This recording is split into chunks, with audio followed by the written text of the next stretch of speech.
afternoon, guys, and to our viewers, and of course to our instructor, Sir Rolando Alonso Dalagan. So, before we discuss our topic, we're going to introduce ourselves. I'm Teresa May Iris Giraga, and I'm Roselyn Hosto. I'm sorry. Vinaya Marcida Vijabarani. so we are here to tackle about on the provenance of the retraction. And Miss Giberani will be the one to summarize the topic, and after that, we will share our insight about it. So, Miss Giberani, start. So good afternoon everyone.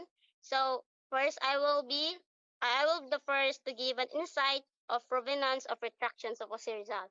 So from the word retractions, it means it is the act of taking back an offer or statement or admitting that a statement was fake. In Tagalog, ito ay ang pagbabawi ng iyong sinabi sa isang bagay.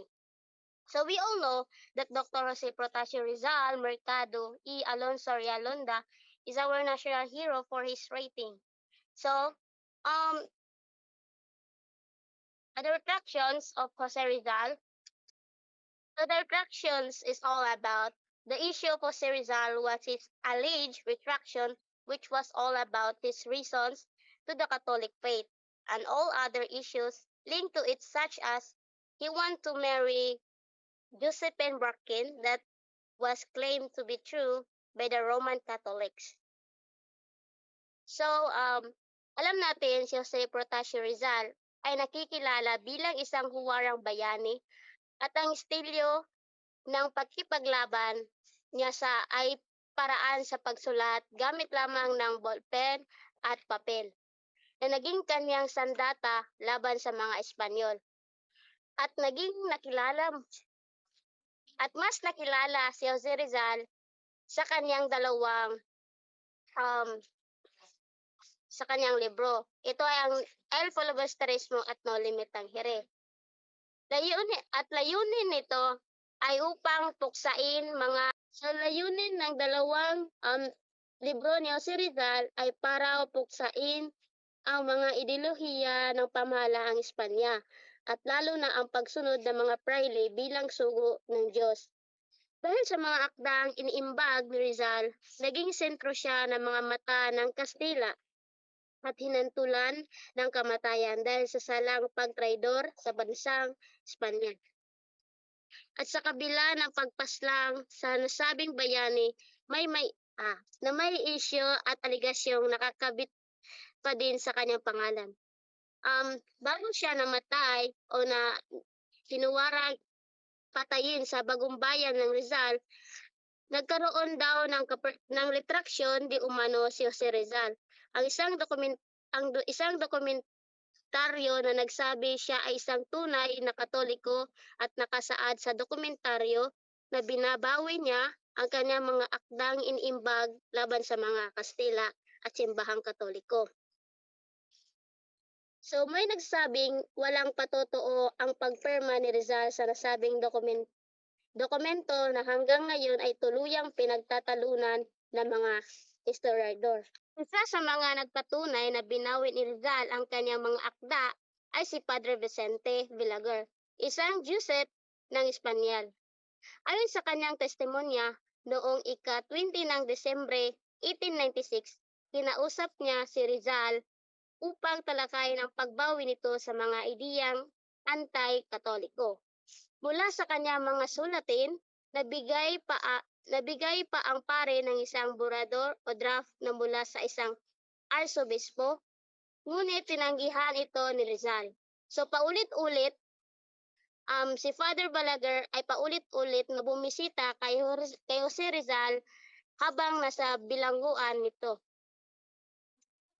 Dagdag pa ni Padre Balaguer, nagpakita siya ulit ng isang burador na ginawa naman ni Padre Pio Pai na isang Jesuita. Makalipas ang ilang pagbabago, ay sinulat na ni Rizal ang kanyang retraction na nagsasabing binabawi na niya ang kanyang mga sulatin na tumutukoy sa simbahang Katoliko. At noong ika-13 ng Mayo taong 1935, Natagpuan nito ni Padre Manuel A. Garcia ang isang dokumento na tinawag nilang original text na nagpatunay na retraction nakasaad sa dokumentaryo ang pahayag na naglalamang binabawi ni Rizal ang kanyang naging mga akta, malaking ebidensya na sa kanya nagmula ang papel dahil sa kanyang lagda sa huling bahagi nito. So si Padre Vicente Balaguer ay um, um, ang sabi niya ay nasaksiyan niya ang pagperma ni Jose Rizal ng isang retractions. Bago pa man ito namatay. So si Father Manuel E. Garcia ay makalipas ang ilang taon ay nakita niya o natagpuan niya ang original text na nagpatunay sa retraction ni si Rizal. So ngunit may mga nagsasabing hindi totoo ang nasabing retraction. Ang mga testimonya umano ni Padre Balaguer ay walang patotoo at peke lamang. Kay Padre Balaguer na mismo nagmula na wala siyang maaalala sa pangyayari at hindi rin mapatunayan ni Padre Pio ang mga salaysay nito na nagdawit ng kanyang pangalan. So mistulang itinago pa ang naganap na retraction sa mga pahayag lamang nila. Ito inilimbagaya na lamang ng isang magasin na La Juventud sa Barcelona, Spain. Nang hingin ng mga kaanak ni Rizal ang kopya ng retraction, walang naipakitang dokumento ang mga ito. Subalit sinabing nawawala at hindi na makita. Ang makaraan ang 39 na taon, nahanap ang orihinal na kopya ng isang Diocesan Archive ayon kay Ricardo Pascual, nakalimbag sa kanyang aklat na Rizal Beyond the Grave. Kung ang retraction ang magiging dahil upang hindi ang katayan, bakit tuluyang pinapatay pa rin siya ng mga kolonyalismo? So maraming mga tao ang hindi naniniwala na bago pa man mamatay si Jose Rizal ay gumawa siya o pumirma siya ng retraction upang bawiin niya ang kanyang mga nagawa o nasabi sa mga Katoliko.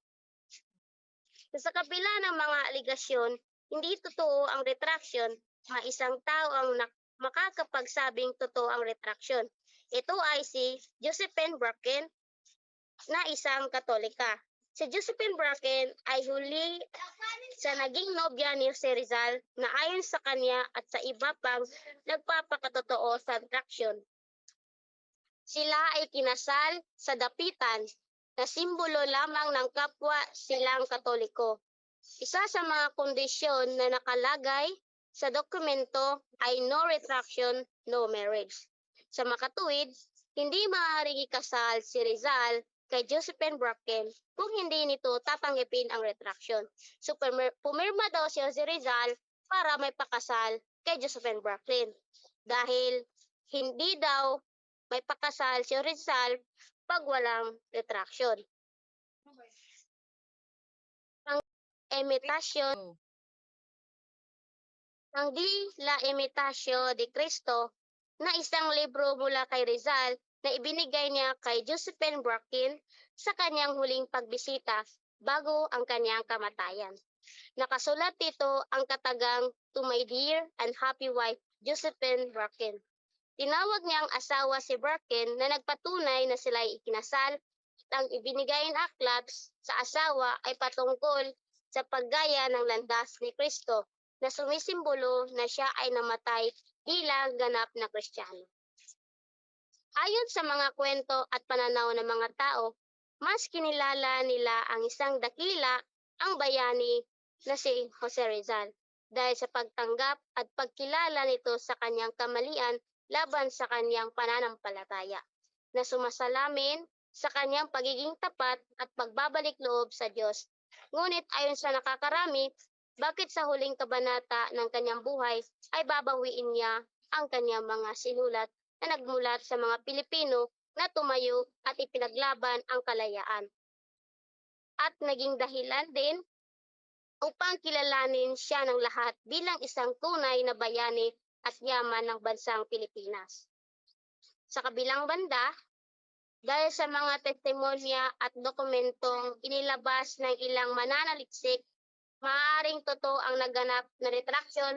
Siguro nga, sapat na dahilan na ang pagnanais ni Rizal na ikasal sa kanyang huling kabiyak na si Josephine Birkin at magbigay ng isang maayos na libing, anuman ang desisyon at hinahantungan ng buhay ni Rizal. So now we're going to share our insight.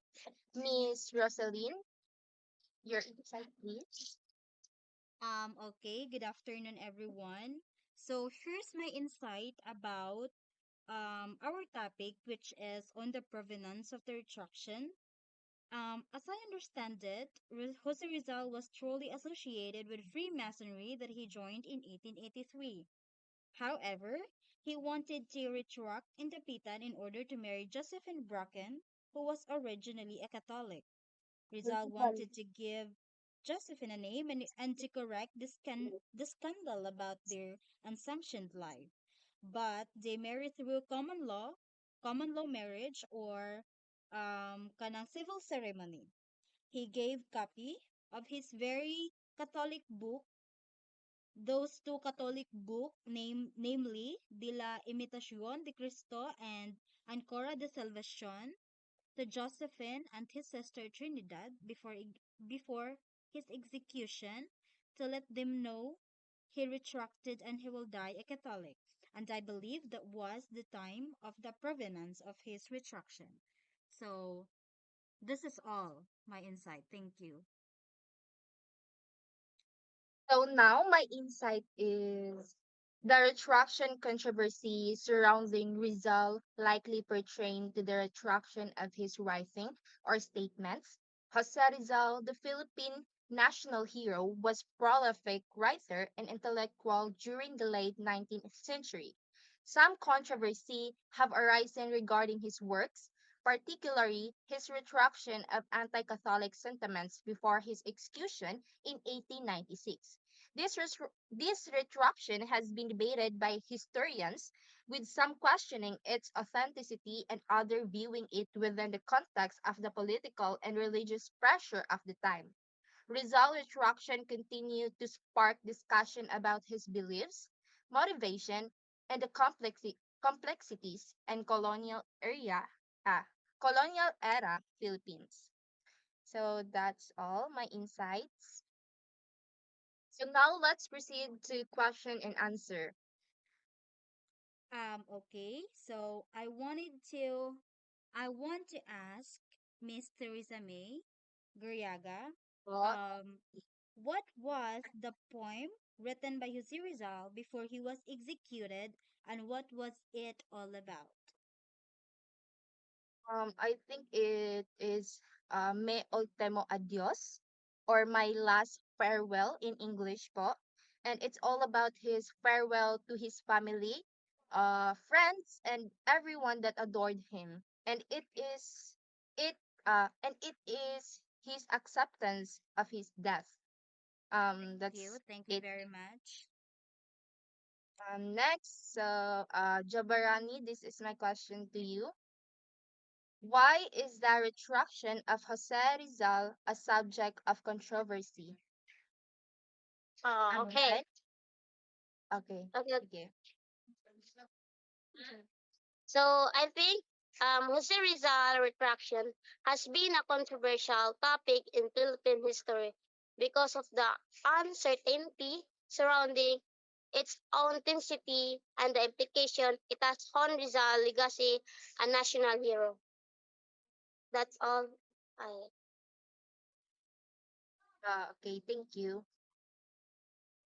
now. So I will be questions Ate Jocelyn. So Ate Jocelyn, the my question is, what is the main reason why Rizal retracted? Okay, so the main reason, I think, the main reason why Rizal retracted is because he wants because of Josephine Bracken to be specific. he wants to marry Josephine Bracken, who is a Catholic that time, and I believe Jose Rizal was not a Catholic that time. So the church won't like hindi nila pwedeng ikasal ang dalawa sapagkat hindi sila pareho ng relihiyon. So I think that's my answer. So that's all, everyone. And thank you for listening.